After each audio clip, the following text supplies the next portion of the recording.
হে everyone, good morning. তো সকাল সকাল উঠে বসে পড়েছিলাম পড়তে, কারণ এই স্যাটারডে ছিল এক্সাম। তো পড়তে পড়তে ভাই নিয়ে এসেছিলো বিস্কিট, সেটা খেয়ে স্নান করে ফ্রেশ হয়ে আসার সাথে সাথে মা দিয়ে দিয়েছিলো ভাত, আর মা ভাতটা খাইয়ে দিচ্ছিল। এক্সামের টাইমে একটা বেনিফিট যে মা ভাত খাইয়ে দেয়। দেন রেডি হয়ে চলে গেছিলাম ঘোষপাড়া স্টেশনে। ঘোষপাড়া থেকে যাবো কল্যাণী, অ্যান্ড দেন কল্যাণী থেকে যাবো আবার চাকদা। তো কল্যাণীতে গিয়ে কিছুক্ষণ পড়াশোনা করলাম, তারপরে চলে এসেছিলো অন্যরা, অ্যান্ড দেন চলে গেছিলাম এক্সাম দিতে। এক্সামটা মোটামুটি ভালোই হয়েছিল। তারপরে এক্সাম দিয়ে বেরিয়ে চলে গেছিলাম মিওয়া মোড়ে। আমি খেলাম একটা সিমাই, যেটা আমার ফেভারিট, আর অন্যায় খেলা একটা চকলেট ডিলাইট পেস্ট্রি। দেন খাওয়া দাওয়া করে আমরা আবার চলে গেলাম স্টেশনের দিকে।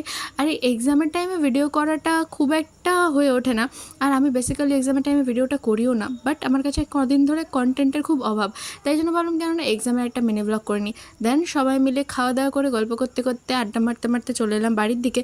আর স্টেশনে এসে এতই রোদ ছিল, আমি আর আমার ব্যাগটা বইতে পারছিলাম না, তাই সুদীপ আমার ব্যাগটা নিয়ে নিল, অ্যান্ড দেন কল্যাণী নেমে খেয়ে নিলাম ফ্যানটার। ভিডিওটা এখানে এন্ড করলাম, টাটা।